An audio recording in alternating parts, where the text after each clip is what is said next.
Settle down, class, Miss Rimiki said loudly, clapping her long clawed hands together. Come now, it's time to learn about Earth.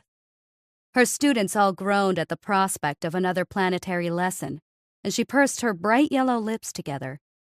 It had been hard for her, Azumra, to get used to teaching. Her race all learned extremely quickly via text, being able to read more than one book with her 2 sets of slit-peopled eyes and highly complex brains. Her race's council leaders currently wanted to keep humans at arm's length. When they had first made contact, human delegates had spread word far and wide of the beautiful 4-eyed dragon people of the stars, and the amount of attention her people got made the council leaders uncomfortable. To be fair, they were all flattered at the response they got from the images of their people. But the humans had an eagerness about them that made the Zumra engage them at an extremely slow and measured pace. Whether it was their smooth skin, their head fronds, their short, thick tails, or their refined features, humans always seemed to fawn over them.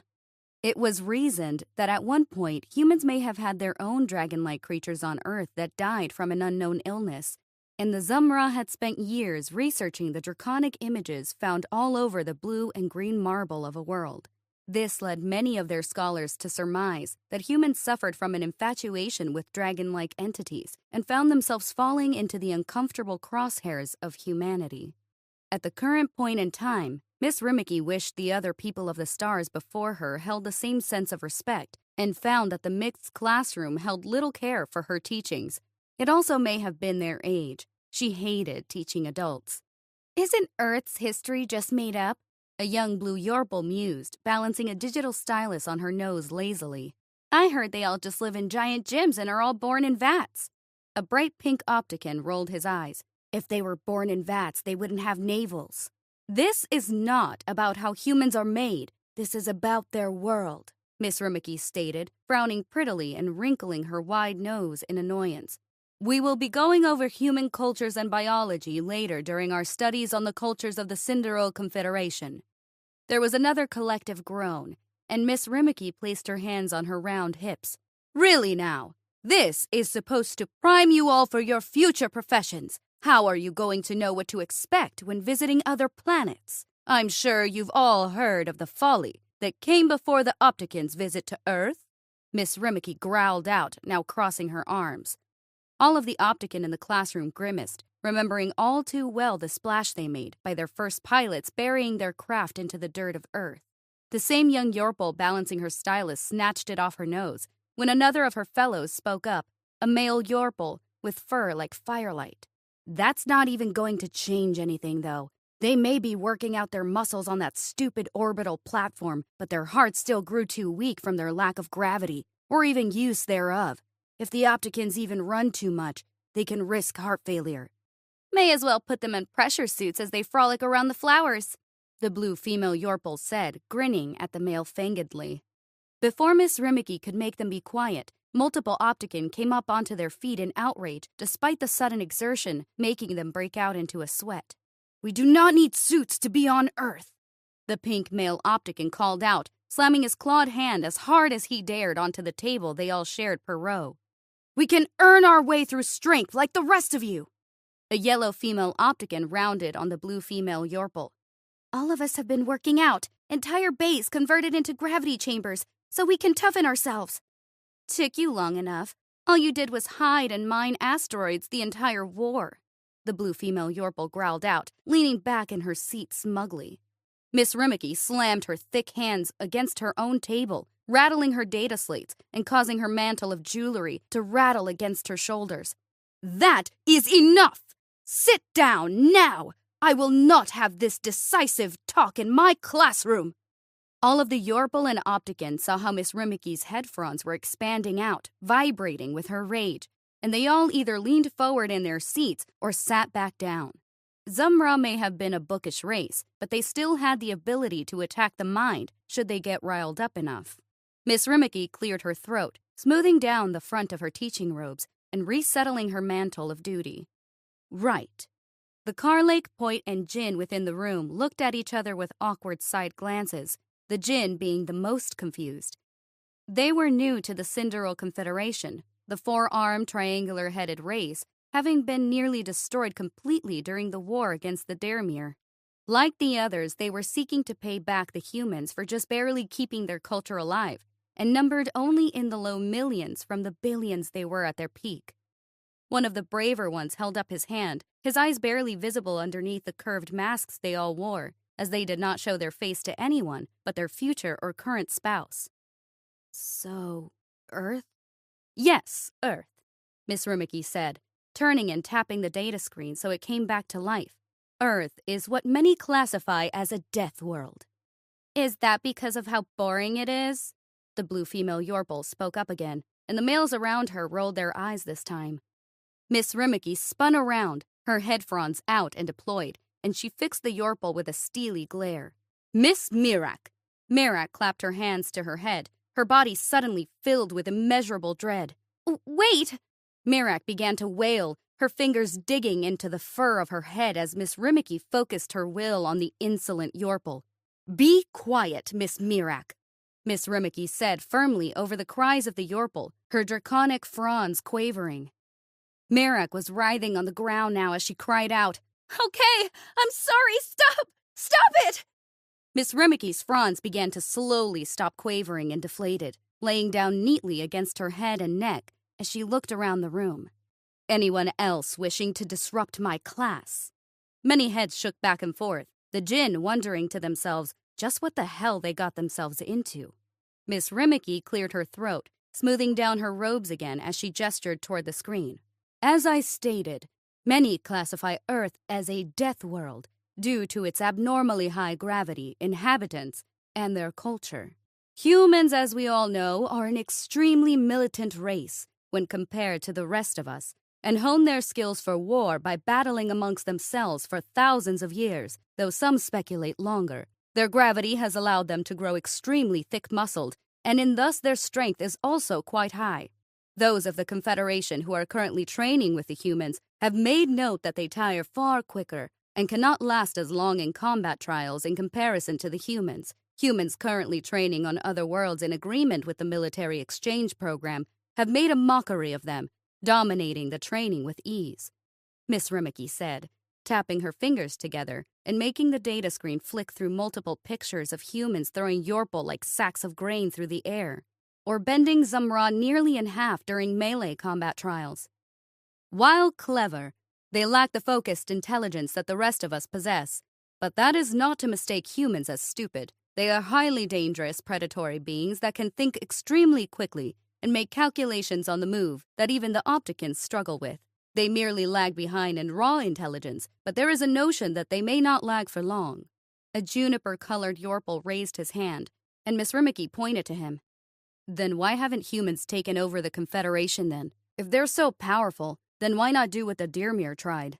It is a fair question, Miss Rummicky said with a smile, then tapped the pad of her middle finger to her thumb, the screen switching over to another set of slides showing humans laughing and smiling with other races. They are an extremely sociable race and appear to like us, so they are not being outwardly aggressive. Some humans have coined the phrase take and give when it comes to working with them, and they are only outwardly aggressive should they receive aggression in the first place. A female Jinn raised her topmost arm, giving her little hand a wave. Is that why the Zumra have a non-social engagement clause with the humans? Miss Rummicky blushed, having not assumed the Jinn were even aware of that. She cleared her throat before speaking, lacing her fingers together. Well, when we first made contact, the humans were enamored with us, and our council of leadership feared for. I heard they were seducing too many Zumra women, a Kerlake said with raised scaly brows, his head giving a little shake of humor. Half the landing party went off mission and have yet to even leave Earth, leading Zumra leadership to panic. They were causing social issues, yes, Miss Rummicky said shortly, giving her head a shake because her tendrils were starting to slightly flare in embarrassment. Our council of leadership feared that it would cause a social death. How curious, the female Jinn murmured, tilting her masked face slightly. So a death world in more than one way. That is due to the sociability of humans, Miss Rummicky agreed, tapping through more slides slowly to let the students look. The more dour-faced scholars believe that humans are akin to an infection and will work their ways into all levels of society amongst the races of the stars. However, despite this outlook, all those who meet humans appear to find them good company, and it matters not how the other races look. Just last week, one of the gelatinous Orgur, they themselves made a human friend, and it dragged the entire race out of an emotional slump. A Point raised his hand. Aren't the Ogur just a race of intelligent jelly balls that live in suits? I heard they have tentacles that work little nodes in their suits to make it move. They are a highly advanced invertebrate peoples that were only just recently found on their planet. Of course, no one wanted to really work with balls of slime with tentacles, so they have been ostracized by the races at large. Humanity, however, finds them curious. Miss Rummicky mused, but then turned back to the data screen. Besides its gravity, Earth has multiple biodomes due to humans not seeking to control their planet's weather or temperature. As you all well know, the Confederation at large practices tempering to make sure all planets are as comfortable as possible for all those visiting. Earth, however, does not do this. Miss Rummicky waved her hand at the screen, and it zoomed in towards a flat image of Earth and its zones of temperature. Some areas can go as low as 0.35 chot, or negative 135 degrees Fahrenheit as to human measurements. On the other hand, it has been recorded as being as hot as 34 chot, or 134 degrees Fahrenheit. They don't live in those areas, do they? A male Yorple asked, staring up at the screen in confusion. And why would they just allow temperatures like this? I couldn't tell you why they allow it. Miss Rummicky shrugged, speaking matter-of-factly. But some of them actually do live in such locations, or vacation there for the challenge of surviving it. This is not even a new phenomenon, as humans have been raging against the weather of their planet for nearly as long as they have been fighting themselves. But why? A Jinn asked, not even bothering to raise his hand. Miss Rummicky pursed her thick lips for a moment, then shrugged again. Maybe due to the fact that they master all the other predators of their planet, and see the planet itself as their last remaining challenge. This is seen in their sports as well, many of which are outlawed for other members of the Confederation to try. What kind of sports? A female Jinn called out in excitement, nearly coming to her feet. Is there wrestling? Miss Rummicky giggled politely, quickly tapping her fingers to her palm to switch slides over to human sports. Oh yes, quite a few that are all very much allowed by the Confederation. But extreme human sports are outlawed for their death rate. They have sports where they die? The Jinn asked again. Quite a few, actually. Humans are known to climb or dive down into caves where there is a risk of dying to crush and lack of oxygen, climbing up rock faces with no safety equipment, riding waves of water on nothing but planks of wood, riding fearsome beasts with nothing more than a rope to keep them anchored, racing around in combustion engine vehicles, leaping from great heights with only a sheet of nylon to arrest their fall. Miss Rummicky listed, showing slides of each sport until she came to a slide of two bloody humans in a netted ring. There is even extreme sparring where two humans, male and females alike, batter each other to the point of either running out of time or one of them being knocked unconscious. Miss Rummicky grimaced at the slide of a female human bleeding profusely from the face, then switching to another slide. Humans may be trying to beat death itself, running out of enemies that are unbeatable. You said they ride great beasts? A Point asked, her hair glittering gold in the light of the classroom. What kind of beasts? I thought all planets ridded themselves of large predators and such for safety reasons. Miss Rummicky actually laughed. Yes, this is true, but humans do not abide by such rules. They believe it is, how did they say, unfair. Unfair? The Point snorted. What is unfair about evolution? We Point destroyed every predator and animal larger than a boovum so that our planet is completely safe. Why even keep big animals alive in cages? Cages? Miss Rummicky asked with raised brow ridges. You think humans keep the big animals in cages? The Point blanched, her fully yellow eyes going wide. They They're in cages, right? Miss Rimmicky rapidly tapped her thumb to bring up the correct slide, and the class recoiled. What is that? A Jinn called out, standing up out of his chair and taking a few steps backwards. This is called a grizzly bear, and is a predator on Earth that still roams wild in the forests, Miss Rimmicky said with a smirk, seeing the fear in their eyes as their bravado left them. It can reach speeds of over 35 miles per hour, Earth measurements, or 6.5 opsecs. This means that it can even chase down and catch Yorple running at their top speed. All of the Yorple in the room looked stunned, if not outright horrified. Miss Rimmicky continued on.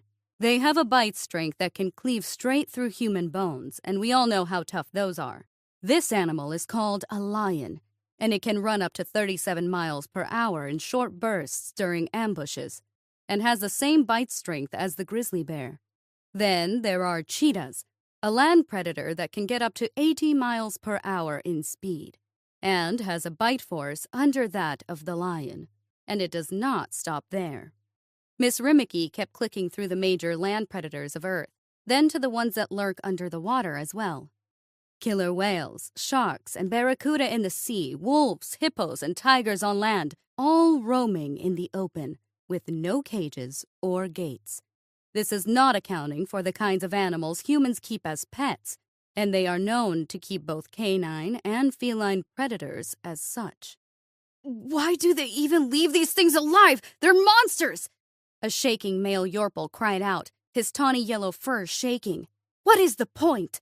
Miss Rimmicky laughed calmly, shaking her head, as she still didn't believe humans had told her this directly. They keep these creatures around because if they weren't there, it would be too boring in nature. The room sat quiet for a moment as the words sunk in, all while Miss Rimmicky nodded her head. Yes, I know what you're thinking, and they truly do believe this. Miss Rimmicky turned around, her thick tail nudging the desk slightly forward, and she turned back around with a new data chip, plugging it into the data screen. Nature would lose, as they say, its pizzazz, the extra spark that makes it just a little bit more special. She quickly tapped her palm with her finger, bringing up multiple pictures of prowling Earth predators on both land and ocean. Humans believe that their world is healthier with these predators in place. It is by far the most perplexing node of the human culture, and has befuddled the Confederation ever since they joined. Humans not only seek to leave their world as untouched as possible, but seek to keep the natural order of it intact, even if that means deaths of their own race at the whims of these animals. Humans have been chased, killed, and eaten by these land predators before, some even as recent as last week, when a human hiker was chased and killed by a black bear. And then they killed all the black bears, right?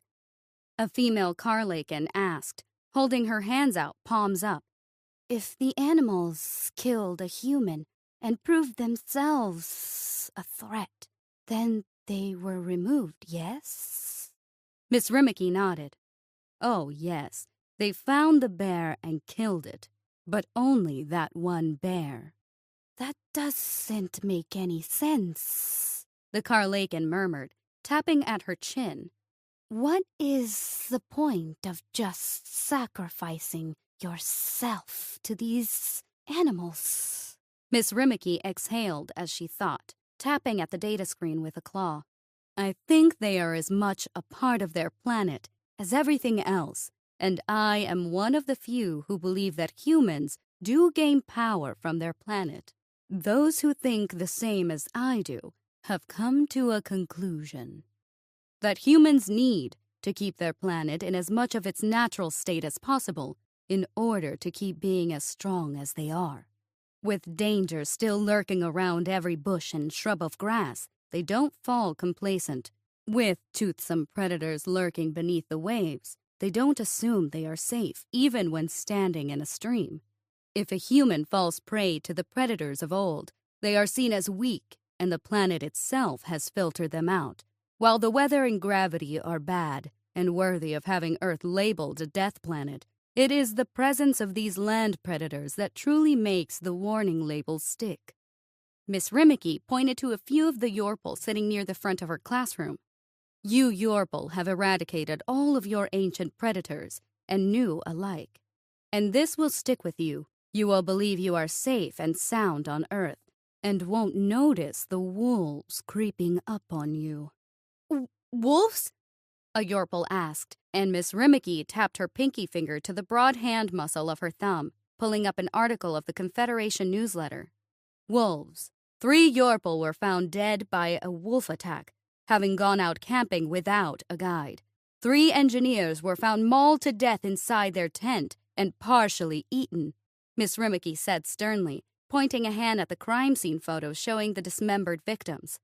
They ignored the rules and the warnings, did not take a human guide, and thought themselves too advanced to fall prey to some little human animal. This is only the latest, and the Confederation is wavering still on whether or not to ban the other races from venturing outside military bases or major cities. A female Yorpal stared up at the images with open horror on her face, her pawed hands coming toward her cheeks. They were eaten. Eaten, Miss Rimmicky said in a low tone. This event happened only days after a Poit was nearly mauled to death by a creature only known as a honey badger, having been training on the landmass known as Africa. He had strayed too far off the path and mistaken the animal for a cat. A djinn raised her hand, looking up at the screen as Miss Rimmicky showed pictures of the 2 creatures side by side. Did he live? Just barely. The creature had severed several critical arteries in their legs, and the humans had to apply pressure wraps to keep him from bleeding out in the grasslands, Miss Rimmicky replied, then folded her arms under her chest. Humans thrive in these conditions of danger, and it is why all of you must exercise extreme caution if you find yourselves on Earth. You are not built like humans, and do not have the honed minds of them. There is even rumors of humans having a sixth sense, an innate way to know when danger is near, without ever setting eyes on whatever it is that is threatening them. We believe this was instilled in them by other creatures. Mirak turned her head towards Miss Rimmicky, having been staring at the slide showing an earthen-maned wolf. Other creatures? The things we believe the humans did try to exterminate, but have failed to do so. These beings are cemented in their folklore as things that even frighten humans and are rare, hiding in the deep woods or far underground. Miss Rimmicky said as she turned the slide to a horrifying creature sporting gnarled horns on its skull head and grotesque dangling limbs.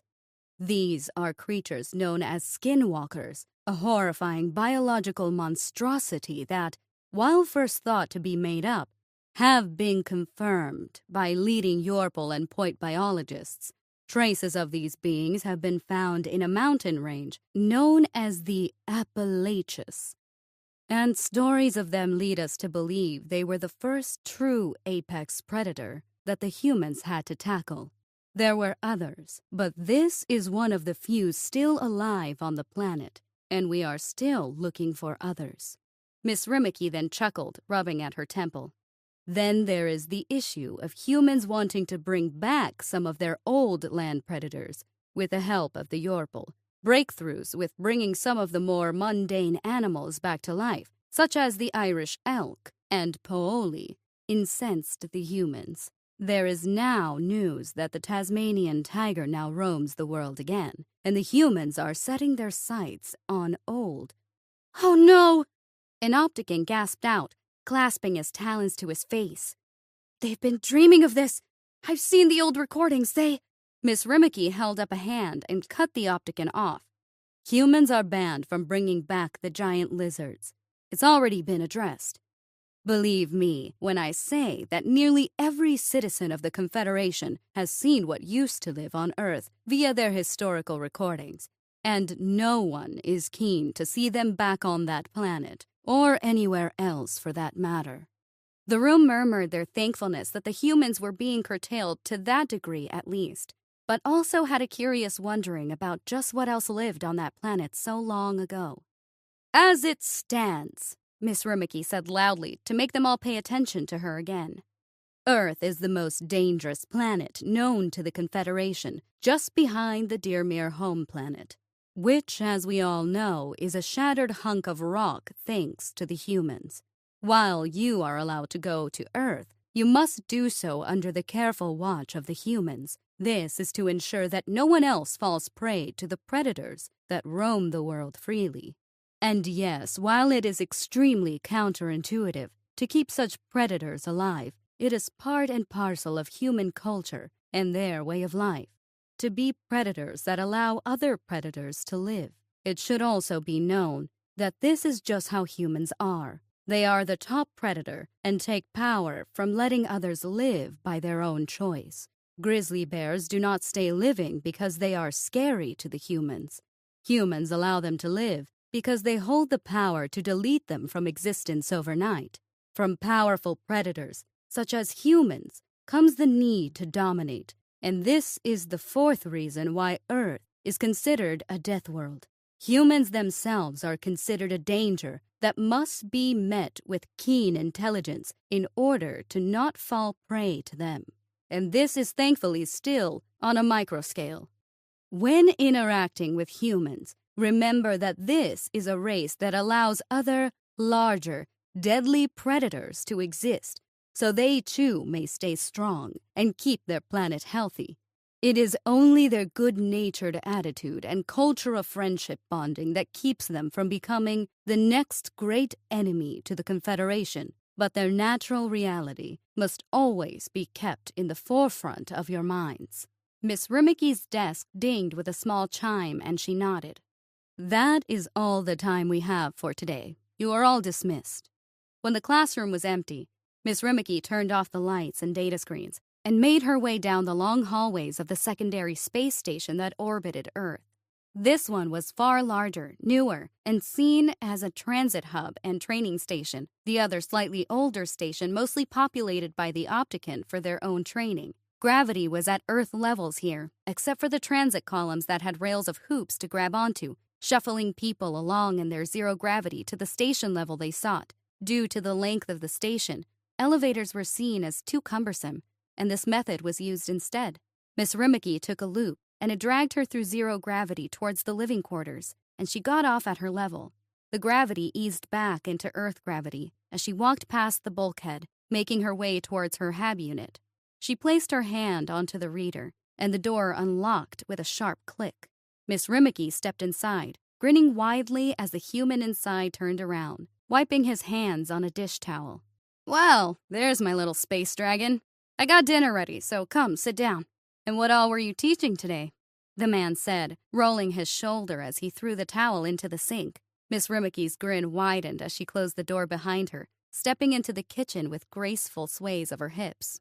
"Oh, you know, just how dangerous humans are."